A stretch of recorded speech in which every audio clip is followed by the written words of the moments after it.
यार हिकमत अली मां ॾाढो परेशान है यार, मुझी मजबूरी के समझ यार मजू यार तू छो तो चई। मुझो मकसद है अदा आशिक है रानी तुझी मोहब्बत तुझे प्यार के तुझी बुज़दिली थी समझी।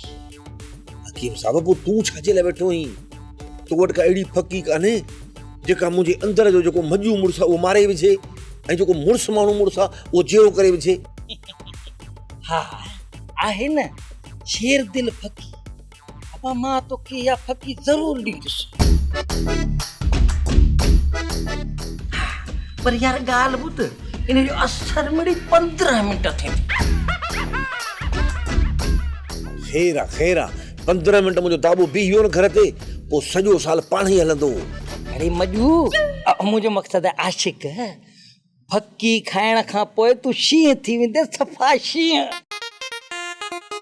पोइ ॾिसजांइ फकीअ जो असर, पोइ तू हूंदे या फकी हूंदी। तो देर छाजी तो करी यार, जल्दी कर कढ फकी दे मुखे त यार राणी काणी फाटल पथराणी खबर पएस न त आशिक अली आहे केड़ी भला। अरे तकड़ न कर, पहिरियां इन्हे फकी खाइण जो तरीक़ो त समझ।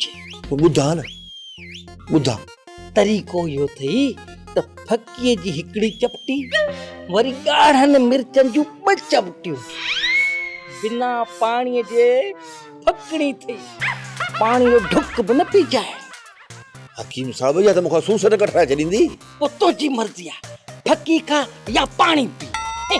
न मां त खाईंदुसि छो त मूंखे ज़रूरत आहे, पर जेकॾहिं थोरो मिर्च घटाइजनिसि त। मिर्च वधाए सघी थो, घटाए कोन थो सघी। ठीकु आहे। तव्हां इहा फकी केलो कम ॾेखारींदी, मूंखे त ख़बर ई न आहे।